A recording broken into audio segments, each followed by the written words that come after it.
This is Valerie Bates. I'm the Marketing Director for the City of Port Isabel. I'm here at City Hall in the Commission Chambers with EMS Director Charlie Wood. So, Charlie, introduce yourself. Tell us a little bit about what your department is with the EMS. Hello, it's Charlie Wood, City of Port Isabel EMS Director. Right now, we're seeing a lot of patients that, the patients that we're seeing, we try to treat them as if everybody is positive for our own safety and for the safety of the patients as well. So usually when we get to the scene or to the homes, we try to wear a mask, and we expect that the people that we're contacting are also wearing their own mask for our protection and for the protection of themselves as well. Let's talk just a minute about the importance of wearing a mask. Now, is that going to protect the person that's wearing it, or does that protect the people around them? It's a little bit of both. So it's going to protect the person, about 30% it protects the person who's wearing it, and about 70% protects the person who's in front of them, especially if they're talking at a closer distance, more than 6 feet. My name is Joshua. If I need to use my mask over several times, is there a way I can disinfect it, or does that depend on what kind of mask it is, or what do you recommend? Depending on what kind of mask. If you're using the regular paper type of mask, then you might want to get rid of it. But if you're using a cloth mask, you could disinfect it with some Lysol or some alcohol spray. That should be pretty good to disinfect it. And leave it dry. Just leave it air dry for a little bit.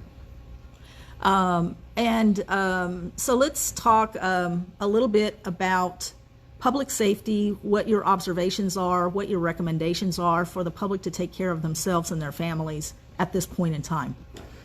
Well, taking care of themselves should be an everyday event, not just because of the fact that COVID is happening, but you should maintain, your personal hygiene. Keep your hands clean, keep your desks clean, your wherever it is that you're doing a lot of touching, you should keep clean at all times. If you're wearing gloves, don't wear them at all times. You don't necessarily, you don't need to be wearing gloves in your car, especially if it's your car. But I would certainly suggest you disinfect your hands before you get into your car. And same thing with a mask. If it's in your own vehicle, then you don't necessarily have to wear your mask. But you could also disinfect the mask before you leave your vehicle or get back into your vehicle. So if I'm going to go grocery shopping, would it be beneficial to wear gloves, or is it best, the best practice would be to disinfect before and after? The best practice would be to disinfect before and after, because you realize you're wearing the same gloves for a period of time, and everything you touch, it could be infected, and you're still having those same pair of gloves with you. So the same thing I tell the restaurant owners with their employees: instead of constantly wearing the same glove for 2-3 hours at a time, just disinfect their hands every 5 minutes if that's possible, which I think would kill the bacteria much faster than having to wear the same gloves for an extended period of time. To transfer the virus. Correct. What recommendations do you have for visitors who come into the area who may come from a county with a very, very low infection count, and they run into situations here in Port Isabel where we have different recommendations? Well, it's kind of hard to disseminate who's coming from where. So the best practice is a general practice. Wear your mask wherever you're going to go, whether it's public or private entities. We can't tell who's coming from where or where they've been or who they've been with. So the best practice is for them to make sure they wear their own mask when they're coming into our area to keep everybody safe in our area. Now, at this point in time, for public and staff safety, all city buildings are closed, correct? That's correct. And so the protective measures in place are different drop spots or doorbells where they can interact with staff, correct? That's correct, particularly City Hall. Correct. Charlie, you get a call for assistance, and you have a number of questions that you ask the caller at this point in time? We have a certain question that we ask. We're not asking, have you been outside of the country anymore, because it's pretty much at this point irrelevant. But we do ask if they've had fevers, for any particular amount of time. Any person who they know have had fevers for any particular amount of time. We try to make sure we stay at a distance before we approach the house, or before we actually do any kind of physical contact with the patient. Before we start doing blood pressure checks or EKGs or anything to that matter, we make sure that our medics are using their PPEs, and we try to make sure that the patient has his or her own mask as well.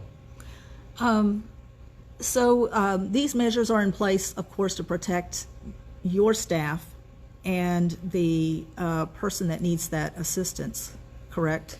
Well, it's to protect all of us, as a medic and the patients. And from every call that we have, we also disinfect our units, because we don't know whether or not we will have a call right back to back. So we don't want to be using the same equipment, sheets or linens or whatever the case may be, on a different patient. So all of our units are pretty much disinfected before we leave the hospital. That way we're ready to take another call in case we have one on the way back to the city. That sounds like a good practice. Do you have any recommendations for the residents and visitors here in Port Isabel as they are shopping or dining? Again, recommendations, a lot of it has to do with the private entity, wherever they're going to dine. Some of the establishments, you have to wear a mask once before you walk in, and you could take it off during your dining experience. But to have a disinfectant readily available, particularly at the entrance of the establishment, I think is a good idea for each establishment to have something for the patriots to be able to come in and disinfect their hands before they sit down or touch anything. So it really is a lot of everybody taking care of each other. Correct. So the things that we do to take care of ourselves are also going to benefit the people around us. Right. Sometimes we help people who might be a little apprehensive about wearing a mask in private entities or in public places as well. But we have to abide by our regular bylaws, particularly in a private establishment. It's up to that person to adhere by their own bylaws if they want to have people come in with a mask.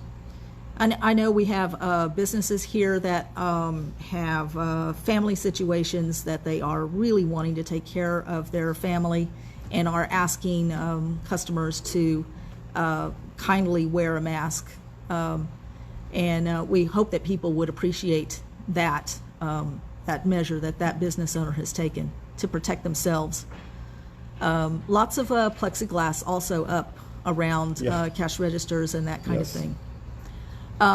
Charlie, if somebody has any of the symptoms, and maybe you could go over those with us, what do you recommend they do? Should they call 911 or should they call their doctor?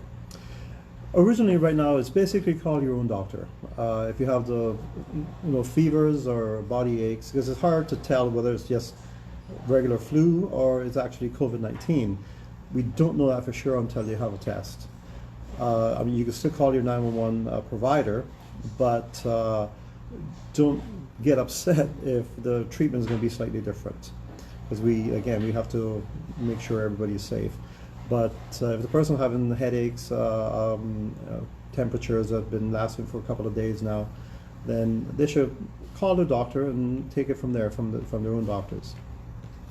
Do you have anything else that you want to add to this conversation about public safety and EMS safety? Just for the people not to get offended because we're wearing a mask, or ask them to wear a mask, particularly during the transport, because once we get them to your house, it's not only the patient that we're in contact with, we're in contact with everybody who's in that house. We don't know the household, you may know your own household, but we don't. So we have to treat everybody as if they're infected, whether it be with COVID-19, could be TB, hepatitis. All of these are diseases that could be very well transmitted just as easily as COVID-19. So in some ways, your practices have remained the same, but with just a closer eye on the COVID-19 situation. Correct. The practices in EMS has always been the same. Everybody leaves EMS with PPEs before they do any kind of patient contact. The difference now is that we ask a little more questions when it comes to the COVID-19, but the disinfecting part of it and the PPE part of it, that's regular practice that every EMS should have. So let's talk a minute about your staff and the equipment that you have. How many ambulances does the City of Port Isabel EMS have? The city has 2 ambulances, but we only staff 1 at the time, 24/7. We're pretty well stocked when it comes to our supplies. So I think so far we're doing pretty good with this. So, Charlie, we'd like to thank you for joining us today. And if you have any questions, please leave them in the comments and we'll get back to you. Everybody stay safe out there. We'll make it through this together. Thank you very much. Bye. Have a good day.